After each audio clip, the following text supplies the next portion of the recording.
Well, we are behind schedule, so and I've been told to be very, very strict with time. Anyway, thank you for joining us today. The session today is on public diplomacy. It's not something which is talked about as often as it should, but basically it's about the narrative that you present to foreign audiences and actualizing your, soft power resources. So without getting into this, is just very basic. I will move to the first panelist, Miss Ashmita Gautam, who's a consultant at the Integrated Development Studies Institute. She'll be speaking on digital diplomacy. Ashmita, is she here? Yeah, I'm here. Yeah, Ashmita, can speak. Am I audible? Yeah. If you could speak for 8 to 9 minutes, and I'll give you a warning bell at around 8 minutes. Is that okay? Yeah, that sounds great. Thank you so much. Yeah. Over to you. All right.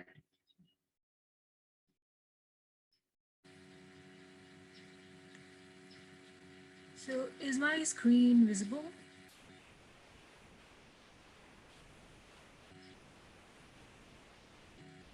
It's visible.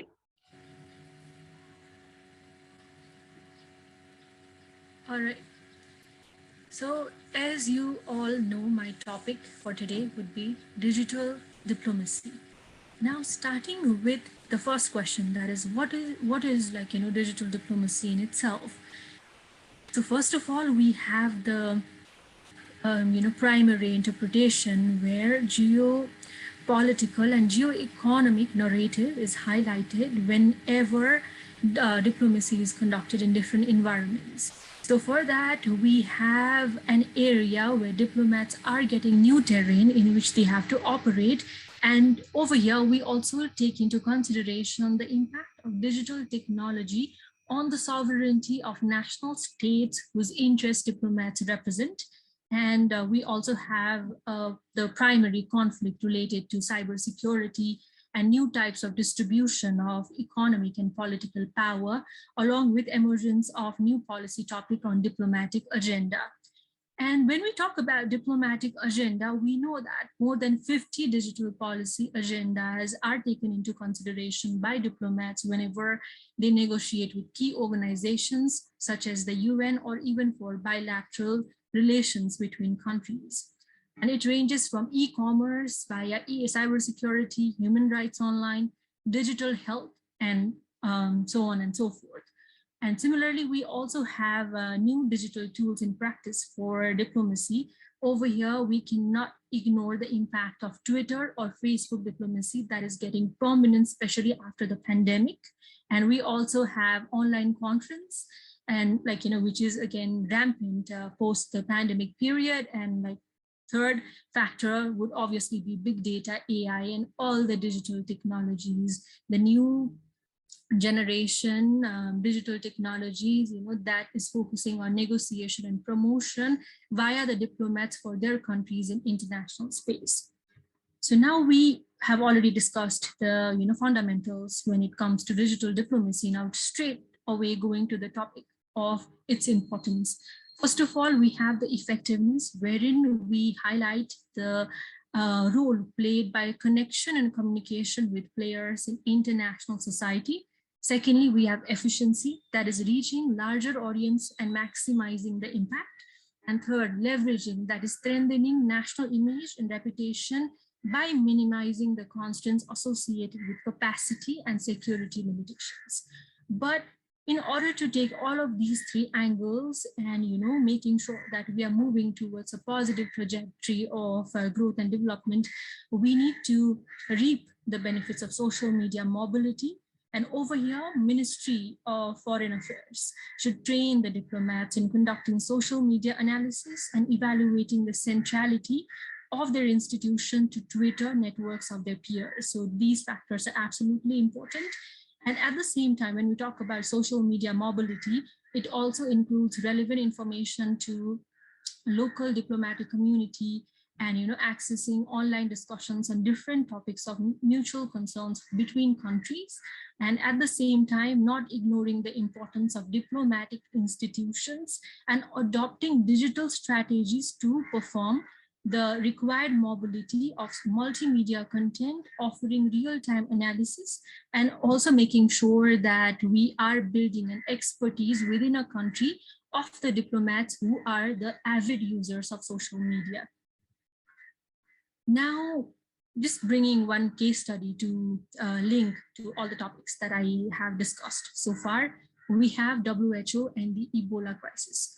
We know the importance of, of early action when it comes to pandemic or when it comes to a health crisis in itself, because we are already living in one. Now, when we talk about Ebola crisis, unfortunately, it was marked by poor communication and failure to reach swiftly to Ebola outbreak in Africa, leading to hurdles, bureaucratic hurdles like that prevented $500,000, which is a huge sum of money for a country, for a developing country within Africa, and that led to several delay in the response towards the health factor in itself, and doctors, like over and above that, doctors particularly were unable to access the health centers in real time due to delay in visa. Now, when we talk about digital diplomacy, all of these factors could have been accounted for, which highlights the importance of public trust and hybrid nature of policy environment and importance of early action, that I tried to summarize in my previous slide as well. And I also briefly mentioned about the power of Twitter and Facebook diplomacy. And over here, I have highlighted, the role played by Barack Obama's post, because the outreach is quite high. Similarly, not going into the detail, we have Joe Biden. And now coming to the important topic, that is, why is digital diplomacy important for a country like Nepal? So first of all, we have the role played by the four key actors, that is Prime Minister of Nepal, Foreign Minister of Nepal, Ministry of Foreign Affairs, and Nepalese embassies in different host countries. Over here, it's absolutely important to maintain digital diplomacy, because government of Nepal and Ministry of Foreign Affairs, they have already been engaging in diplomatic multilateral meetings through the virtual platforms. For example, Prime Minister Oli participated in a recent conference of SAARC, called by Indian PM Narendra Modi for COVID-19, and Nepal's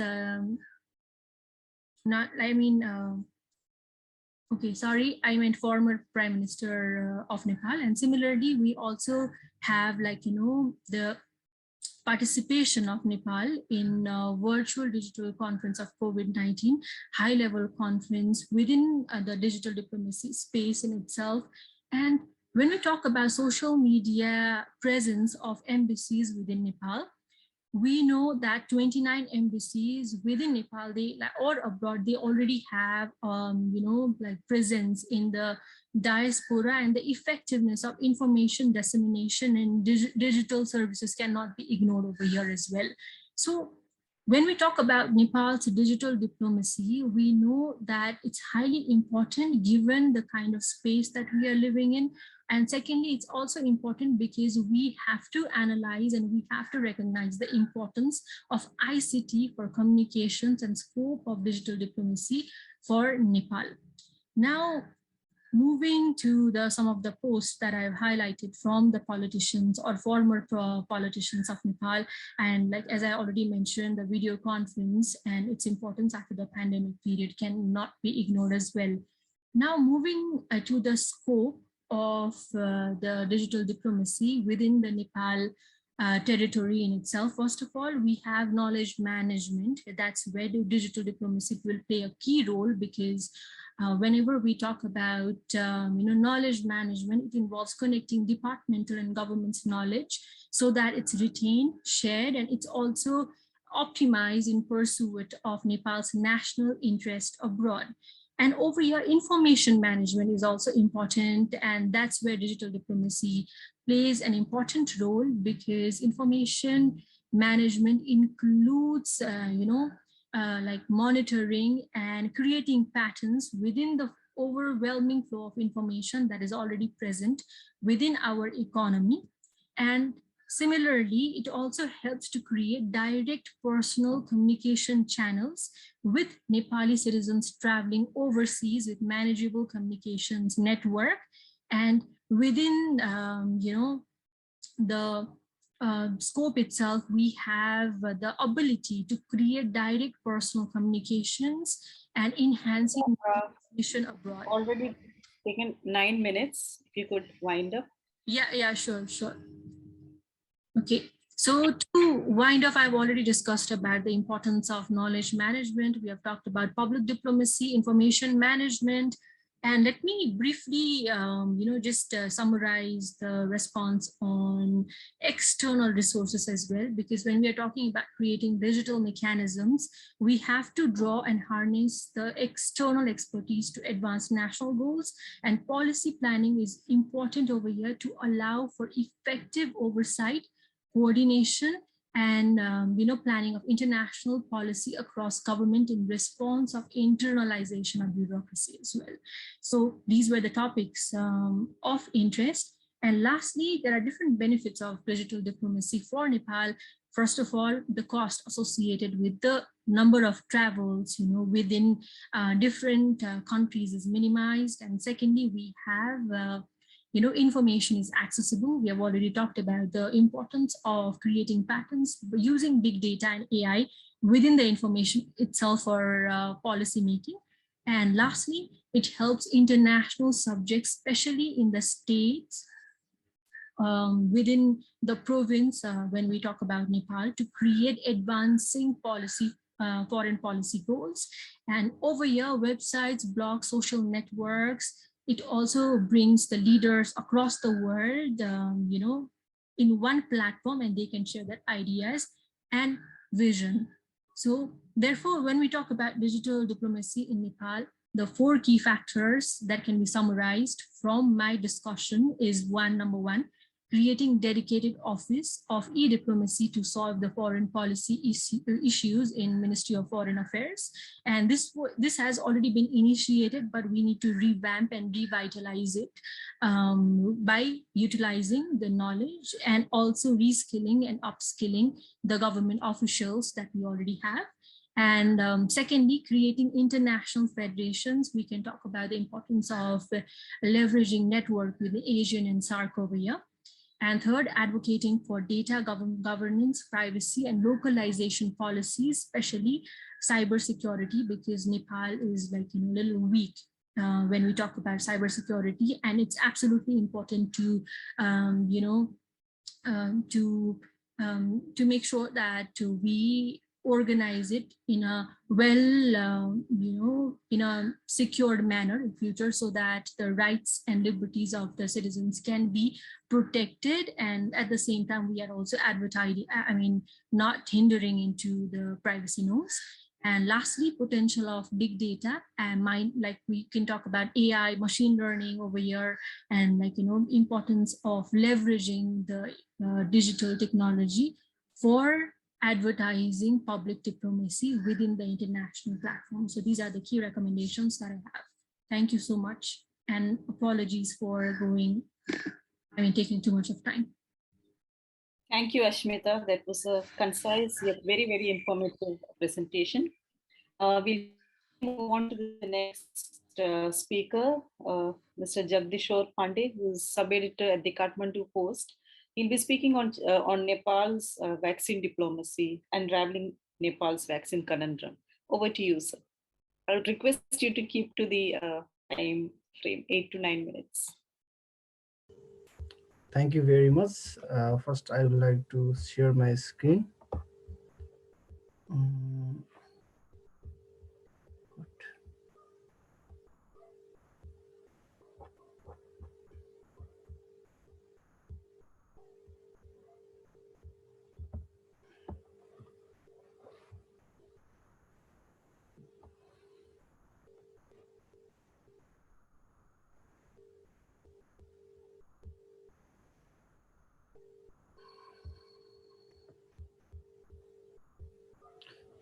Thank you so much again. And my topic is vaccine diplomacy and Nepal, unraveling the Nepal's vaccine conundrum. So on this topic, I would like to highlight the vaccine diplomacy and how Nepal engaged, or the how Nepal engaged with the international forum to achieve or to take or to buy a vaccine till now. So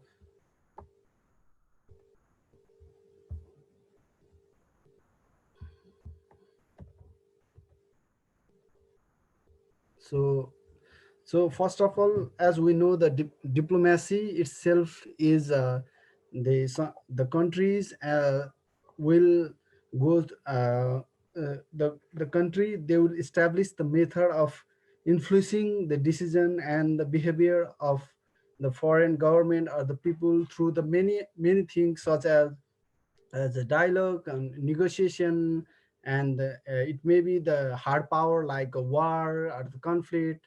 So in this case, the how the countries are influencing or making their diplomatic channel through other country through the COVID 19 vaccine.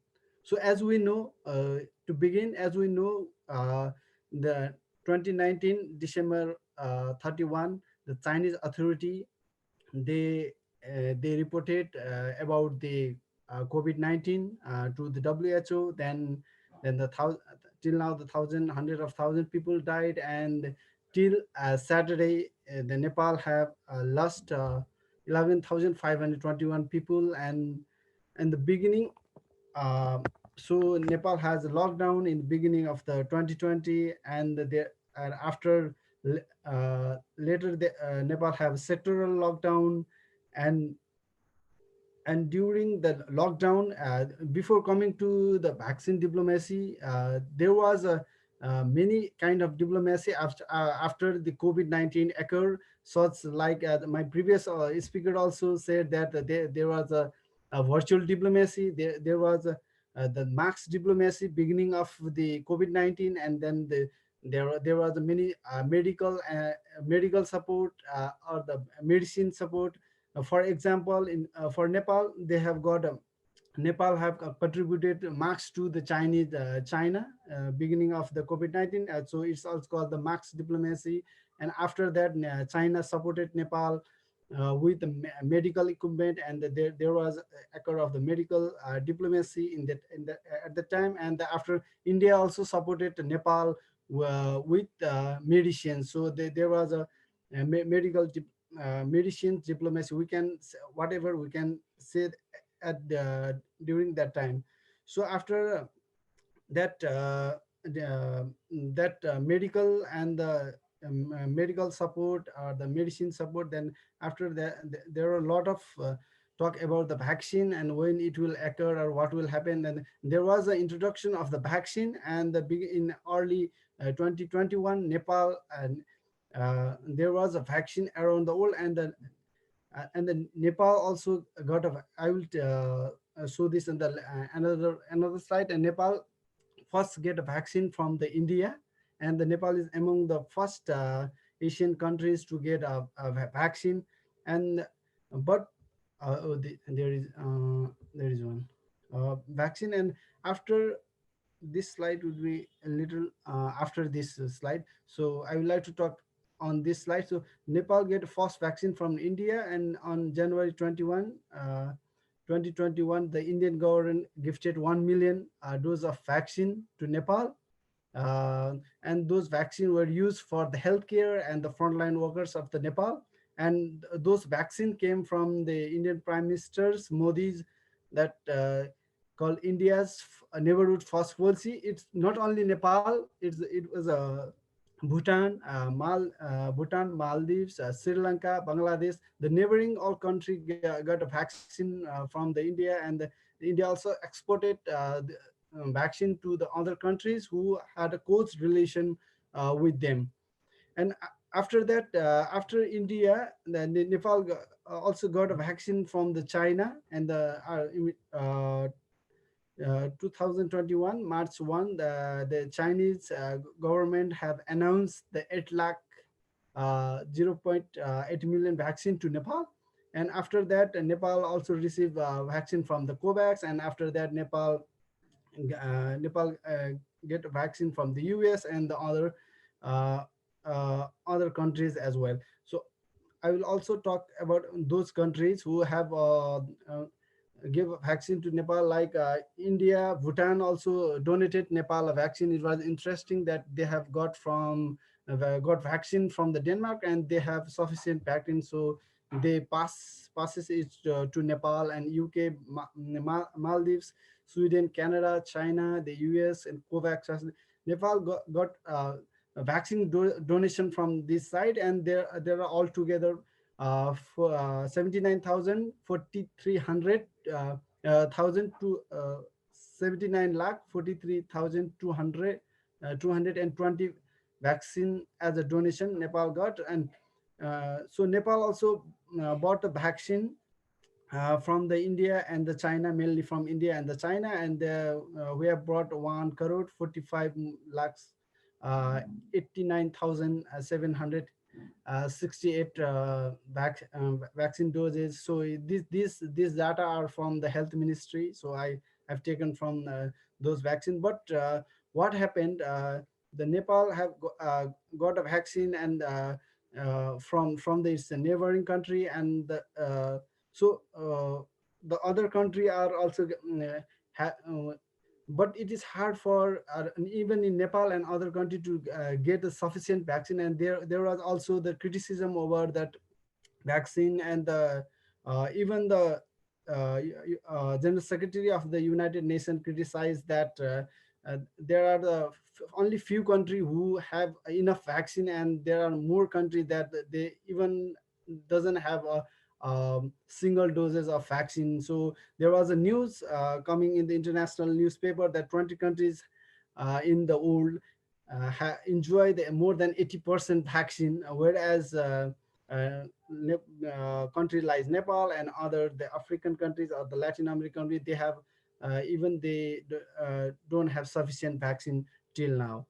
So I would like to move on the another thing that in Nepal, the Nepal army is the entity of, yeah, as we know from the Nepal government, but the foreign countries like India and China and US, they also work separately with the Nepal army. So Nepal even in the Indian army have donated 1 lakh doses of vaccine to Nepal army. Later, the People Liberation Army, the PLA, also donate 3 lakhs vaccine to Nepal army. So so after that, I would like to talk about the I have already mentioned that the diplomacy, the how the one country and go through a negotiation, or they they want to work together to achieve their goal with the other country or the other people. At the same time, the Nepal did a big mistake, for my opinion. The Nepal did a big mistake, because the president of Nepal, the Vidya Devi Bhandari, asked the president of US, president of India, president of Russia, and Queen Elizabeth II she requested vaccine from the later. So till now there was no response from those countries and from them. So it was a very very annoyed situation for us, because in diplomacy, when you are going to write a letter or something, do first you have to negotiate, and then you will put your work to what to do or what not to. But the president of Nepal, she did her this thing with her one way, and that I think we have some failure in terms of the vaccine diplomacy. In my thought. So coming into the conclusion, that I think vaccine diplomacy for Nepal, it's like failed, because those vaccine which Nepal got is not from the negotiation from the government or the some from the official alike, but those are from the bless from the our neighboring countries like India and China, and the powerful countries like US and the other this multilateral system like the COVAX facility. So we are getting from those things, and those country who loves us and who wants to have some kind of influence from the vaccine diplomacy.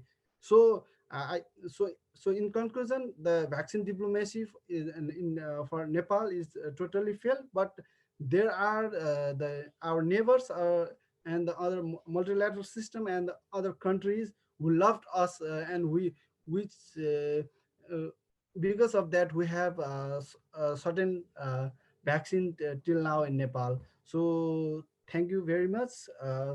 So I would like to conclude here. Thank you.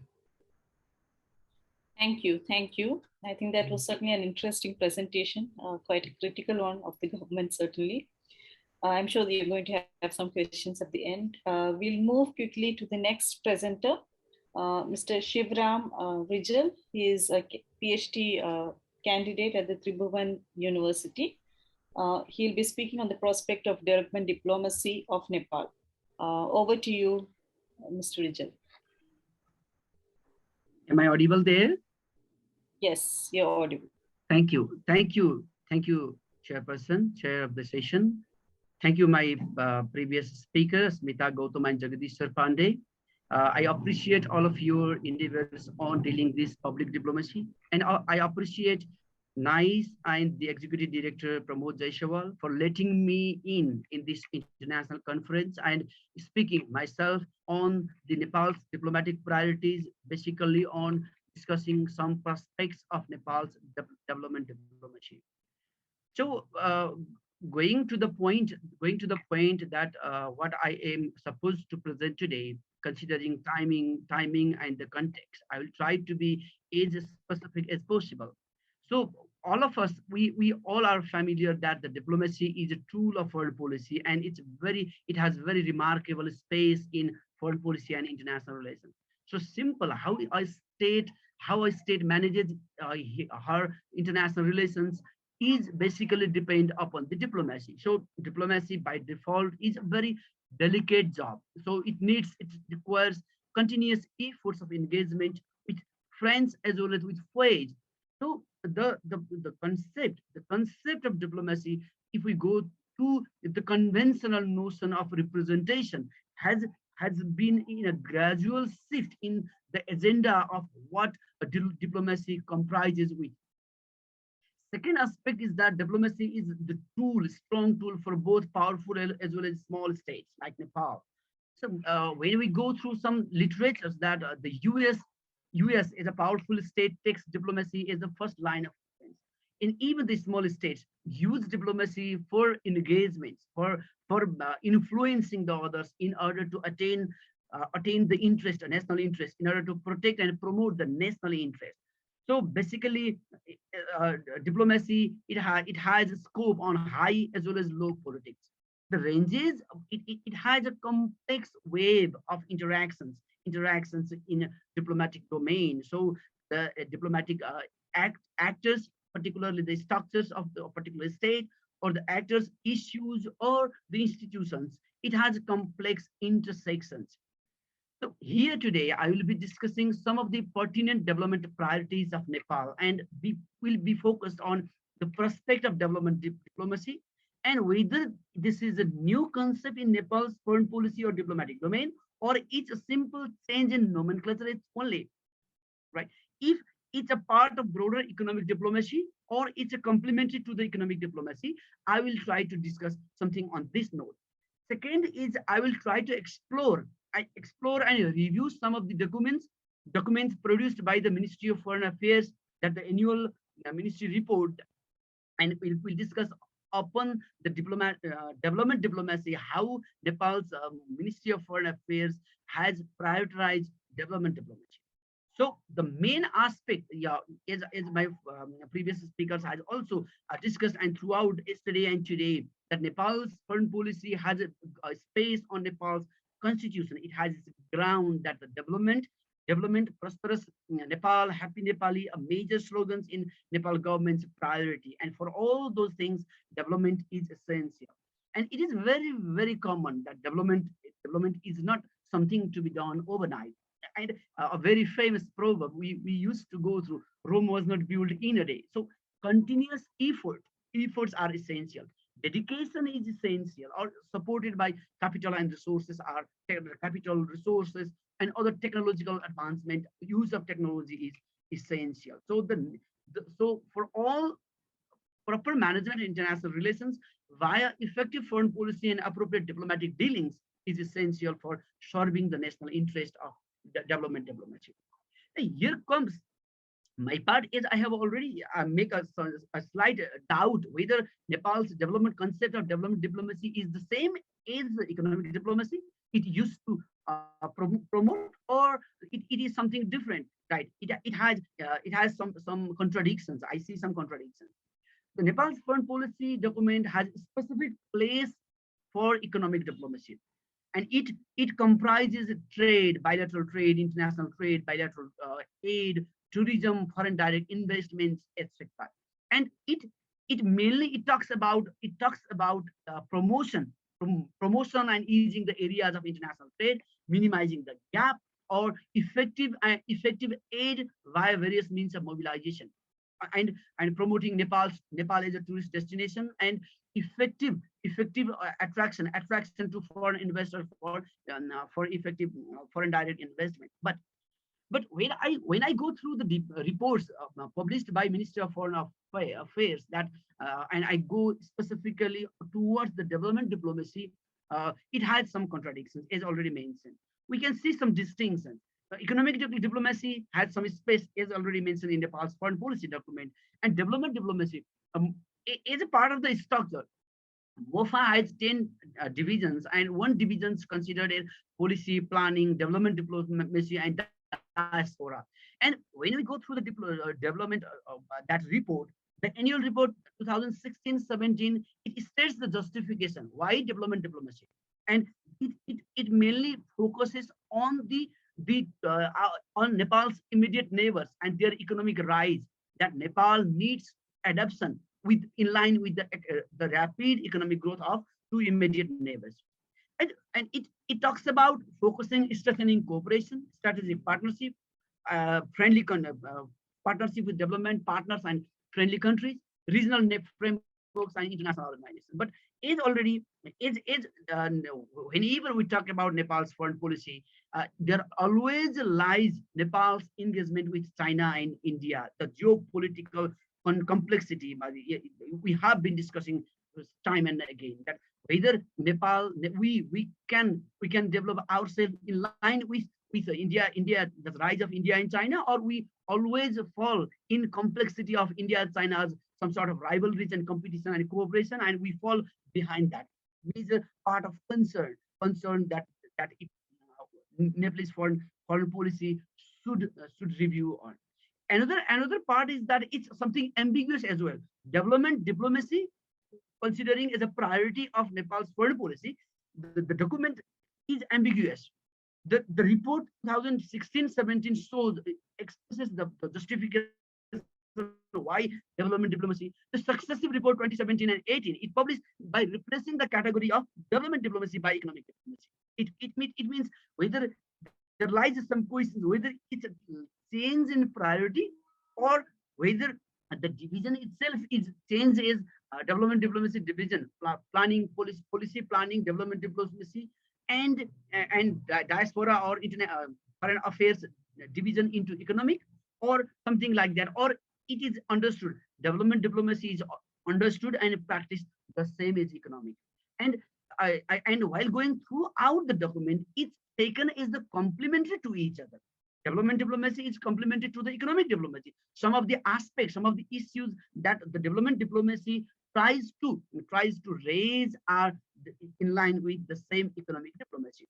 So there are some efforts under that department, that the brain gain center, Sagarmatha Sambad, but which is not functional, or not happened due to COVID-19. Now here comes another aspect that I want to come to. The another point of development diplomacy is a part of complementary to economic diplomacy. The statistics especially shows on trade, foreign investment, or tourism. It shows that main five top export trade destination of Nepal are India, China, and the US. These three countries, India, China, and the US, come in almost all headings of top five export trade destination, top five import sources, top five foreign investors, or the development partners and tourist source country. But but how Nepal do diplomatic dealings with immediate neighbors and the US is very crucial for determining Nepal's economic as well as development diplomacy. Development diplomacy. So so the point is that the diplomacy it needs to be carried out with handled with care. It's, diplomacy is a very delicate job. It's already mentioned. It's something plucking the quail without disturbing the porcupine. So the prospect of development diplomacy needs effective engagement with these immediate neighbors and the exploring other prospect is essential. So the point is that complexity, geopolitical and geostrategic complexity that Nepal often falls under is a matter of something to worry on prospect of development diplomacy. We have had very hard times with India. Yes, there have been series of ups and downs in India-Nepal relations. We have a concerns with China, right? We have a concerns of the US that there are some outstanding issues in bilateral relations which needs urgent refreshing. There are projects of BRI projects or MCC, lots of debate and discussion have been going on regarding these things. So whenever we talk about economic or development diplomacy, the diplomacy should be should be some specific and handling with care, but it is exposed and it's in a so surface level that it's very difficult to handle via the diplomacy. So what needs to be done is very important. So the first important part is that Nepal needs to recalibrate foreign policy positioning. Yes, please. I will sum up in a minute. Right? I will sum up in minutes. So the major part is that the clarity over confusion is expected. Who acts matter in international relations, foreign policy, and diplomatic dealings. So caliber and dedicated human resources are expected. Nepal has a little bit difficult and distracting history of ambassadorial appointment, like quality versus preference or meritocracy versus favoritism. So the state, government, Ministry of Foreign Affairs, or any other institutions like IFA, institutional actors along with political parties should have should develop strategic culture in line with true national interests. And structure enhancing structural capability is very important. The role of embassies and foreign missions are very important. The mobilization of missions abroad for for overcoming overcoming the troublesome relations as well as making smooth and mobilizing missions, permanent missions, diplomatic missions, and consulate generals abroad is very essential and important for the economic as well as development part of Nepal. Second part is major aspect. The major aspect is facilitation in international market for trade, for export, for import and tourism as well. Nepalese missions abroad should work engagement should be deeper and further. Engagement with international NGOs, INGOs, and IGOs like the UN and agencies and other institutions need to be engaged with more deeper engagement. So coming to the conclusion of my presentation here today, what I would like to conclude is that Nepal's foreign policy, obviously, there are lots of changes in back at home in political domain, as well as Nepal performance, Nepal's status in international affairs and international arena. But still, there are lots of lackings that needs to be overcome.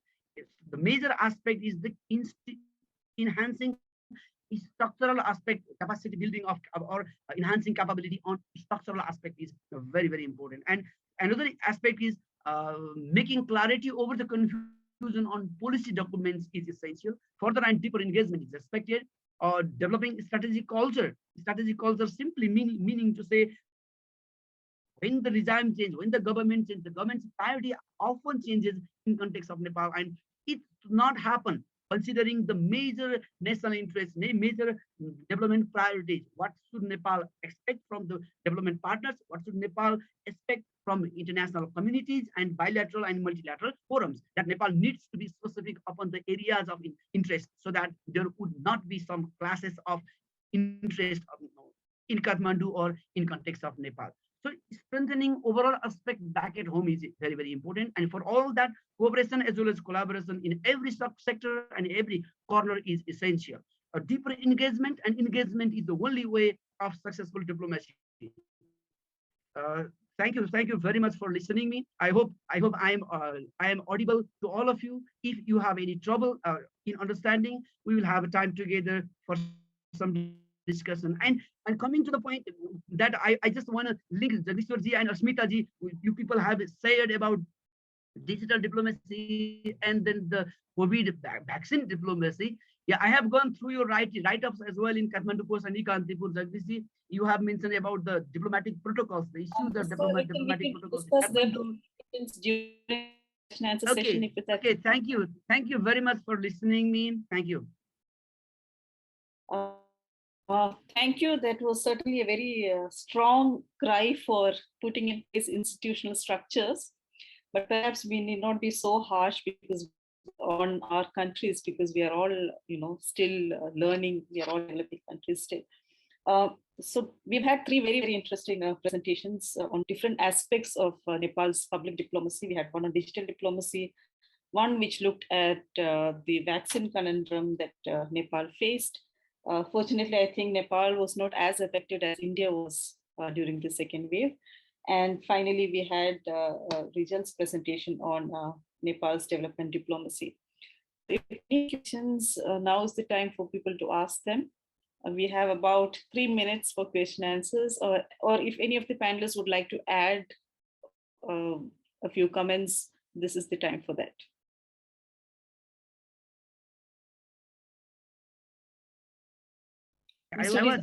I was adding some points regarding Jagdish's presentation regarding the vaccine diplomacy. A very valid point he has made was the diplomatic mishandling that was done by Nepalese government, previous Nepalese government, or still the government's time and again, that the relations back and forth put in trouble in some cases, and sometimes when the country's state's position or the relations put at stake for some strategic interest of particular group or particular party, or there has been some debate as well regarding the later diplomacy by the president of Nepal regarding the vaccine that which went almost vain, right? So it should be handled little differently. It was a very the aspect was very powerful. It was for a very genuine cause, but the way it was done was something disturbing, and it went in vain. Point well taken. If any other questions for any of the panelists? No. Just have one question for Mr. Jagdishor Panday. One is, India stopped sending vaccines to Nepal. What was the reaction on the ground, since you're also a journalist, to vaccines by India? Did that really create a lot of ill will towards India? Has that changed? And I'm asking this as someone who looks at Indian foreign policy as an Indian. So if you could very quickly answer that, then we'll move on to the next session. Thank you. Thank you for the question. As we know, the beginning, the India is the first country to hand over the vaccine to Nepal. But when the second wave came, and they are also in the trouble, but there was some sort of that. Mm, I think we can say a miscommunication or mismanagement, I think, from the Indian side, or even from the Nepal side, because Nepal have bought a 2 million of the vaccine from the India, and that 1 million has already came, and there was a 1 million left. So at the same time, the second wave came in the India, and as well as the Indian Supreme Court has also came with they have a verdict that first you have to put vaccine doses to the Indian people, and then you can supply to other countries. So between that time there was a some misunderstanding, or the people of Nepal, they are not happy with the Indian government, because they were expecting the 1 million more vaccine from the India, and because Nepal have already paid for that vaccine. So there was a sort of misunderstanding. But if you go to the background of that, India, they have a big second wave, and they have a lot of criticism inside the country, from the all party or the people to the government, saying that we don't have enough vaccine, we are in the big trouble, why you are giving other countries, first do it in the country and then say. So there are some sort of things that Nepalese are not happy with the Indian government during that time. But later that India, they have they came with the donation, as well as they have also sell the vaccine to Nepal. So I think it was like 50-50 movement. Okay, thank you. I would like to Mm. thank all three panelists for adhering to the time limit. And I think Dr. Pramod should be happy with us because we have finished, I mean, 1 minute behind time. Thank you, Nies, for this opportunity. And now over to the next session. Thank you for joining us.